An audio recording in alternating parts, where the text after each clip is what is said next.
علمی point number 2، ہم مسلمانوں کا یہ اجماعی عقیدہ ہے کہ قرآن حکیم اللہ تعالیٰ نے اپنے آخری پیغمبر سیدنا و مولانا امام اعظم محمد رسول اللہ صلی اللہ علیہ وآلہ وسلم پر نازل فرمایا ہے۔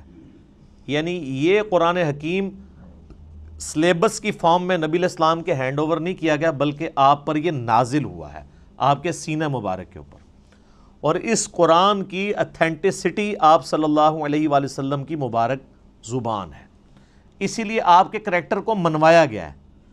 سورہ یونس کے سٹارٹ میں بھی آیت نمبر 15-16 میں آتا ہے نا کہ اے نبی علیہ السلام ان سے فرماؤ میں اتنا عرصہ تم میں رہا ہوں، کیا تم نے اس سے پہلے کوئی ایسی بات مجھ سے سنی ہے؟ یعنی میں صادق اور امین ہوں، میں نے کبھی دعویٰ نبوت نہیں کیا اس سے پہلے، نہ کوئی یعنی میری کوئی ایسی خواہش تم نے کبھی آبزرو کی ہو، تو اچانک یعنی چند دنوں کے بعد میں یہ کلیم کر رہا ہوں کہ یہ اللہ کی طرف سے مجھ پر کتاب نازل ہوئی ہے، تو یہ اس بات کا ثبوت ہے میری پریویس زندگی۔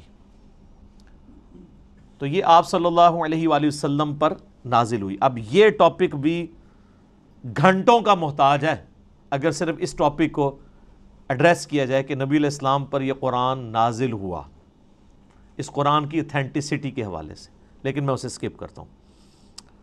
علمی پوائنٹ نمبر 3، ہم مسلمانوں کا یہ عقیدہ ہے کہ قرآن حکیم باللفظ محفوظ ہے۔ یہ کتاب بالمفہوم نہیں ہے کہ نبی علیہ السلام نے پڑھ کے سنائی تو صحابہ نے جو سمجھا اس کو سلیس عربی کے اندر اپنے یعنی ذہن کے مطابق لکھ دیا، نہیں، ایک ایک لفظ من و عن ویسا ہی ہے جیسا کہ اللہ تعالیٰ نے نازل فرمایا، کوئی انٹرپریٹیشن نہیں ہے اس کی، بالمفہوم نہیں ہے، باللفظ ہے۔ اور یہ عقیدہ صرف قرآن کے بارے میں، یہ بعض لوگ کہتے ہیں نہیں ہم حدیث کو بھی قرآن کا درجہ دیتے ہیں، حدیث کے بارے میں اجماعی عقیدہ ہے کہ حدیث بالمفہوم ہے، چند باتیں باللفظ بھی ہیں، جیسے ہم نماز کے اندر جو کچھ پڑھتے ہیں وہ بخاری مسلم میں نبی علیہ السلام کی احادیث ملتی ہیں، آپ نے ان کو تعلیم فرمایا ہے، لیکن اوورآل آپ علیہ السلام کے حوالے سے جو چیزیں بیان کی جاتی ہیں بالمفہوم ہے۔ اور یہی وجہ ہے کہ آپ احادیث کی کتابیں کھولیں گے نا تو کئی احادیث کے اینڈ پہ وہ راوی کہتا ہے او کما قال علیہ السلام، یا جیسا پھر رسول اللہ نے فرمایا تھا، یعنی مجھے یہ بات پتہ چلی، مجھے یوں سمجھ آئی، یا جیسے پھر آپ نے فرمایا تھا، مفہوم یہی تھا۔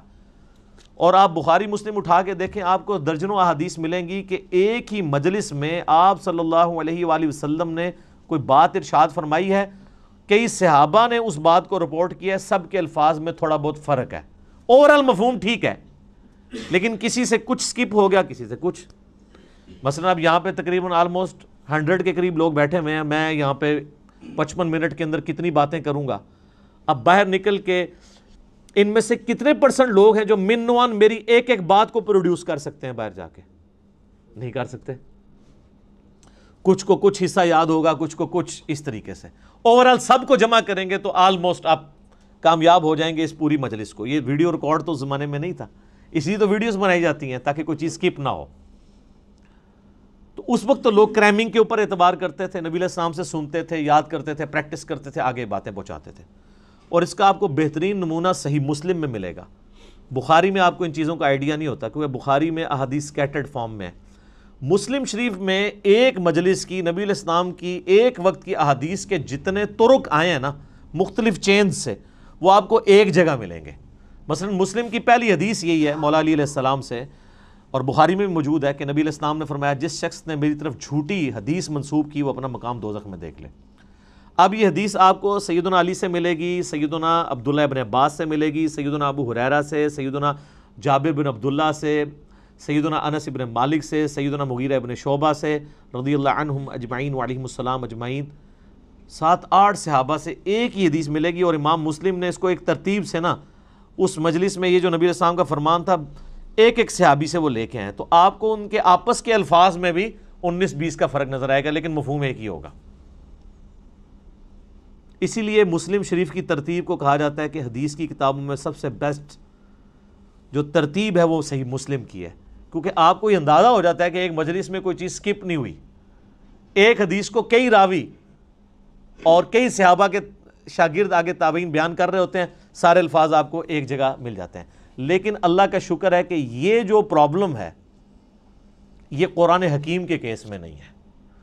قرآن یہ دو گتوں کے درمیان پوری دنیا کے اندر ایک ہی قرآن ہے، اللہ کے فضل سے، سنی ہو، شیعہ ہو، ان کے آف شوٹس ہوں، حنفی، شافعی، مالکی، حنبلی، بریلوی، دیوبندی، اہل حدیث، اثنا عشری میں شیعہ کے اندر اثنا عشری ہوں، زیدیہ ہوں، سب کے سب، ایون آغا خانی ہوں، ان کے پاس بھی یہی قرآن ہے۔ تو اس حوالے سے قرآن حکیم کو یہ یعنی اعزاز حاصل ہے، بلکہ اس امت کا اعزاز ہے کہ ان کے پاس وہ کتاب ہے جو بالکل اسی طریقے سے محفوظ ہے۔ اور آج تو بڑا آسان طریقہ ہے، ہمارے پاس وہ نسخے موجود ہیں جو سیدنا عثمان نے لکھوائے تھے اس زمانے میں، من وان وہ نسخے موجود ہیں۔ اور آج بڑا آسان طریقہ ہے، کاربن ڈیٹنگ اسے کہتے ہیں، جس سے آپ کسی بھی چیز کی لائف فائنڈ کر سکتے ہیں یہ کتنی پرانی ہے۔ آپ کو پتہ ہے پچھلے دنوں برمنگھم کے میوزیم کے اندر ایک قرآن کا نسخہ ملا تھا، اس میں سورہ طٰہٰ کی اور بعض اور آیات یعنی کچھ ان کو صفحات ملے تھے، بھیڑ کی اس کے اوپر کھال کے اوپر لکھے ہوئے، کچھ ہڈیوں کے شانے پہ جس طرح اس زمانے میں لکھے تھے، تو اس کی کاربن ڈیٹنگ انہوں نے کروائی ہے، اور وہ بی بی سی کی رپورٹ ہے، کسی مسلمان نے نہیں بنائی ہے، غیر مسلم ہے، اس میوزیم کا انچارج جو ہے وہ غیر مسلم ہے، اور ان کی ویڈیو چڑھی، آپ یوٹیوب پہ جا کے لکھیں اولڈسٹ ورژن آف قرآن، وہ تو ورژن کہتے ہیں، ورژن تو ہے ہی نہیں، قرآن تو ایک ہی ہے، تو وہ آپ کو مل جائے گا، اس کی کاربن ڈیٹنگ کرائی ہے، وہ سیدنا عثمان کے زمانے کا قرآن ہے، اور کوئی فرق نہیں ہے الحمدللہ۔ اور اللہ نے ایسی حفاظت لی ہے، قرآن حکیم کا ایک نسخہ جو حضرت عثمان تلاوت کر رہے تھے، اور اس نسخے کے اوپر ان کے خون کے قطرے گرے تھے جب ان کو شہید کیا گیا، اور وہ بھی کمال آیات ہیں سورہ البقرہ کی، فَسَيَكْفِيكَهُمُ اللَّهُ، ان کے مقابلے پر اللہ تجھے کافی ہے۔ ان آیات کے اوپر سیدنا عثمان کا خون گرا تھا، وہ آج بھی خون کا دھبا، اور وہ نسخہ محفوظ ہے توپ کاپی میوزیم ٹرکی کے اندر۔ ایک اسی طرح کا نسخہ جو حضرت عثمان نے لکھوایا تھا وہ رشیا کے میوزیم میں ہے، تو سیم وہی قرآن ہے جو ہمارے پاس ہے، جو تاج کمپنی چھاپ رہی ہے، یا ضیاء القرآن پبلیکیشن والے چھاپ رہے ہیں، یا انٹرنیشنل لیول کے اوپر وہ جو کاتب ہے عثمان طٰہٰ دمشق کا، بلکہ علماء سے معذرت کے ساتھ یہ لفظ دمشق ہے، یہ یعنی بلو بائنڈنگ میں چھپتا ہے سعودیہ سے، اور یہی ریڈ بائنڈنگ میں ایران سے چھپتا ہے، بالکل اندر ایک طرح کا قرآن ہے، اور ہر صفحے پہ آیت ختم ہو رہی ہے، کاتب نے اتنے مہارت سے اس کو لکھا ہے کہ ہر صفحے کے اینڈ آیت کے اوپر ہوتا ہے، یہ وہی قرآن ہے۔ کاربن ڈیٹنگ سے بھی آپ چیک کر سکتے ہیں کہ باللفظ قرآن حکیم محفوظ ہے، اور پھر اللہ نے اس کو ذریعہ محفوظ کا ہونے کا جو ہے وہ حفاظ کو بنایا ہے۔ آپ نے کبھی قرآن حکیم کے اینڈ پہ دیکھا ہے اس کی تصدیق کون کرتا ہے؟ 3-4 حفاظ کا لکھا ہوتا ہے ہم نے اس قرآن کو لفظ بہ لفظ پڑھا ہے، اس میں کوئی غلطی نہیں ہے۔ تو حافظ کہاں سے پڑھ رہے ہوتے ہیں؟ اپنی یادداشت سے۔ قرآن اللہ تعالیٰ نے عملی تواتر سے حفاظ کے ذریعے محفوظ کیا ہے۔ اس وقت دنیا میں لاکھوں میں نہیں، ملینز میں لوگ موجود ہیں جن کو یہ کتاب ازبر ہے۔ کتنا بڑا معجزہ ہے۔ آپ انڈونیشیا کا مسلمان اٹھائیں، افریقہ کا مسلمان اٹھائیں، رشیا کا مسلمان اٹھائیں، سب کانٹیننٹ کا مسلمان اٹھائیں، کہیں سے شروع کریں، آدھی آیت پڑھیں، اس سے اگلی وہ دوسرا پڑھے گا، ہو ہی نہیں سکتا کوئی اختلاف آ جائے۔ اور اتنا یہ محکم سسٹم ہے کہ غلطی کر ہی نہیں سکتا۔ امام کعبہ بھی اگر اپنی تلاوت میں بھولتا ہے نا تو پیچھے سینکڑوں لوگ لقمہ دے دیتے ہیں۔ اور سر یہ بھی دیکھیں قرآن کا، اس وقت کسی کا احترام نہیں ہوتا کہ آگے کون کھڑا ہوا ہے۔ قرآن میں اگر کوئی ذرا سی بھی ڈنڈی بات، نماز کے اندر لقمہ مل جاتا ہے۔ یہ قرآن کی اتنی بڑی حفاظت ہے۔